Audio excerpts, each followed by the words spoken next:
Hey guys, today we'll be taking a look at the proton NMR of two compounds. So first we'll take a look at ethanol. So ethanol structure is CH3 followed by CH2 and OH. So first, when we're looking at this structure, we have to figure out the amount of signals this NMR this would produce on an NMR. So first we have a CH3 followed by CH2 and an OH. And when we're talking about similarity, this CH3 is not similar to CH2, which is not similar to the OH. Therefore, we can expect to have three signals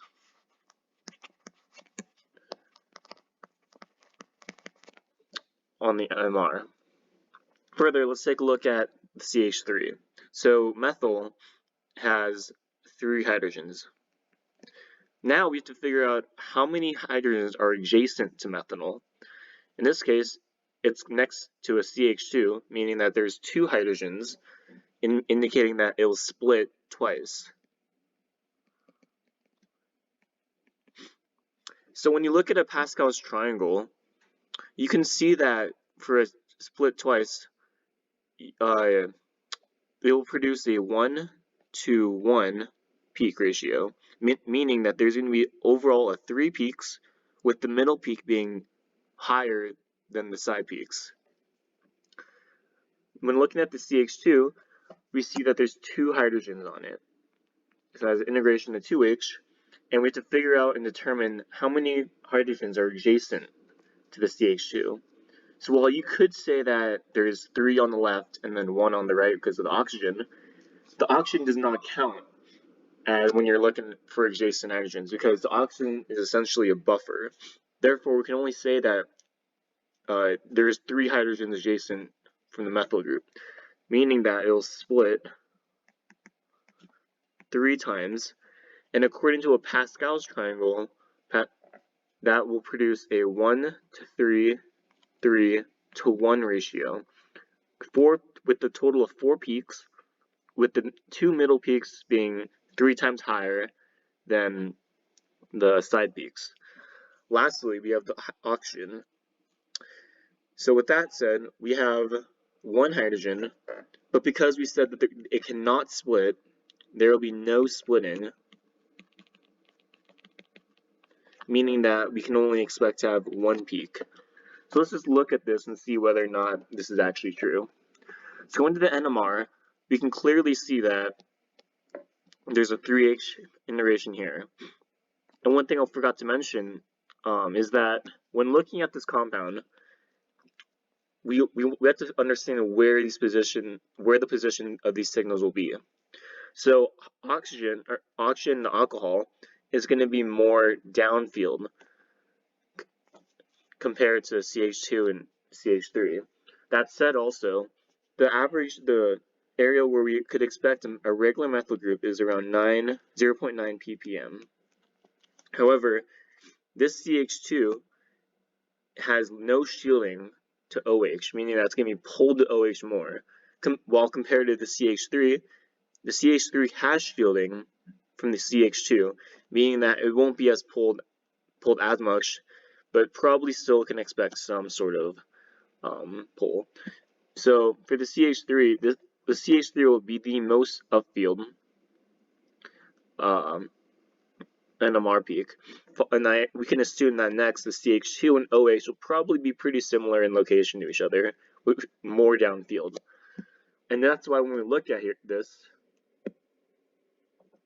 the CH3, the 3H, is around 1.1, which is not quite 0.9, but we can expect that based on the amount of shielding. And as you can see, it's split twice, so it's producing a 1-to-1 peak ratio. And as you can see, we can have the 1-to-1, and yeah, that is correct. When looking at the CH2 and the OH, yep, you can also again see that it's in a 1-3-3-1 ratio, total of 4 peaks, and is way more downfield, than the methyl group. As you can see here, lastly, the OH group, which should only have one peak because it could not split, shows a little peak right here, and that's a 1. So very clearly, we can identify that with ethanol, there were a total of 3 peaks. The position of the peaks totally depend on the amount of shielding. In this case, the methyl group again had the most amount of shielding, so it stayed more upfield compared to the CH2 and OH. The integration of the signals was very obvious, so we were able to identify that in the spin coupling as well. Let's go to a more difficult compound. So we'll take ibuprofen now, for example. And while I already did the integration for these peaks, let's take a look at the structure. So as you can see, this is the structure of ibuprofen. One of the big things I want to point out is we can expect that these compounds here are going to be more downfield compared to probably this side of the compound. And that's because of the carboxylic acid group, which will push and move the carbons, pull the carbons more towards that, or hydrogen, sorry, or carbons, and making it more downfield. The thing I also want to mention is that on this aromatic, we see that there are 2 lines that are completely opposite the carbons at these 2 points.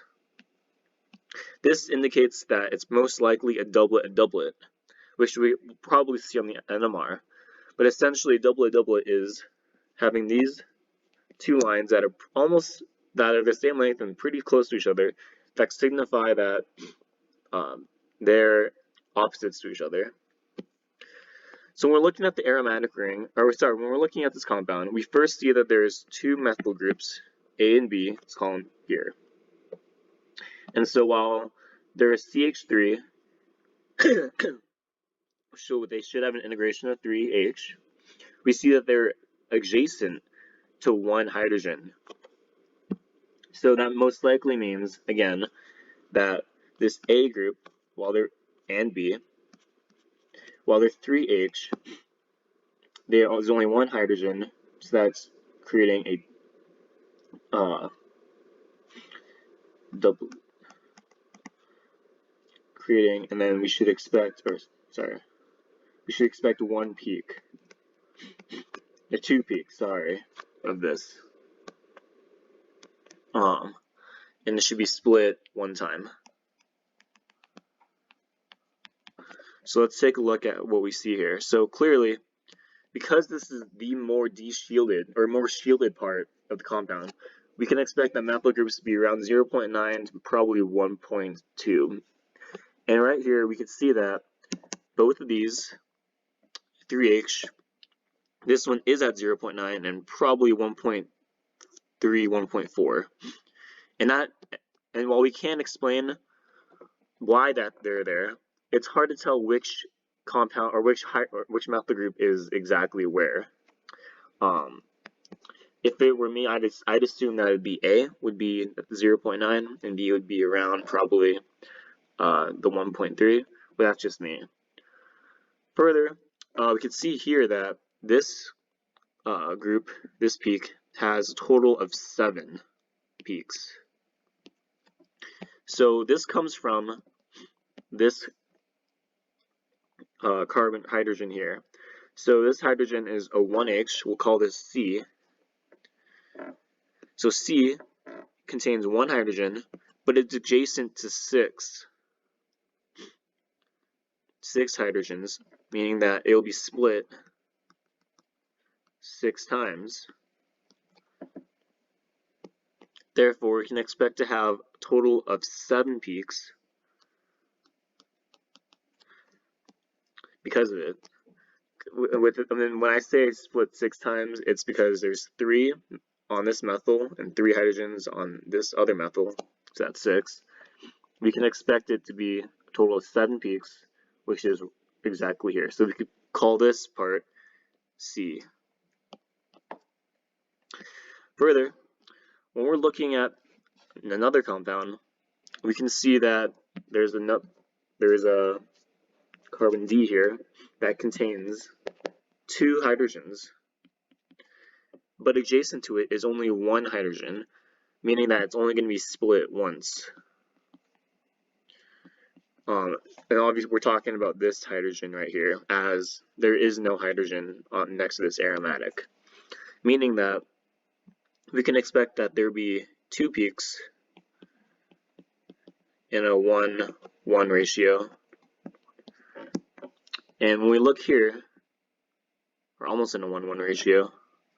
That is pretty true, that we do in fact have 2 peaks. And as you can see here, as we're getting more close to the carboxylic acid, the more downfield we're going. So essentially, if you look at A, B, C, D, we should essentially be going more downfield, and that is exactly what we see on the NMR. So this 2H definitely complies with D. Now, we're looking at this next NMR, or this next peak, with, that is 1, 2, 3, has 4 peaks. So when we're looking at this, naturally this is pretty downfield, and more downfield than D. This carbon has 3 hydrogens. We'll call this E. So E has 3 hydrogens and is adjacent to only 1 hydrogen right here. So we'll say it can only be split once.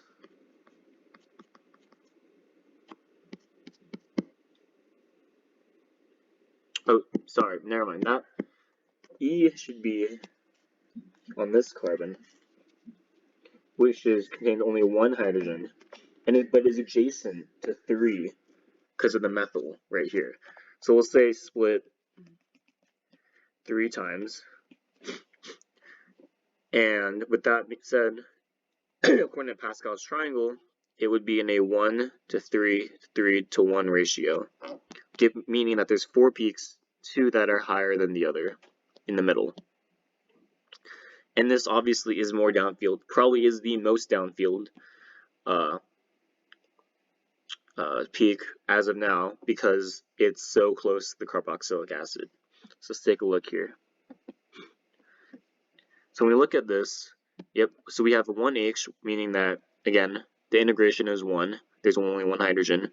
Now we can see here, maybe it's better to look at it like this, that we do have a 1 to 3 to 3 to 1 ratio of the peak.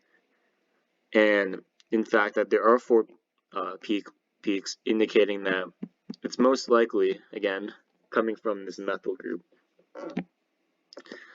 And then I know I talked about it briefly, about a doublet, but right here it's very obvious we could see a doublet, which essentially just shows in the aromatic that these 2 carbons are complete opposites to each other. Essentially, if you were to cut down right here, you'd have these 2 carbon lines are completely opposite to each other, meaning that also when you're looking at the hydrogens here, there's a hydrogen and a hydrogen, that, again, there's only 1H and split 1 time, creating 2 peaks. And because they're opposite, they're very close to each other. We call that a doublet of doublets. So lastly, we have a small peak at around 11. And this is most likely coming from the alcohol right here. I think in the last example, the alcohol had an extremely small peak at around the same ppm. And this is probably just to indicate that alcohol, I could do it again, contains 1H, has integration to 1, it cannot be split at all, no split, meaning that there's only going to be one peak. And as we could probably see here, yep, that is true, and there's only one peak. So that's how you figure out and decode the proton NMR of ibuprofen and ethanol. Thank you.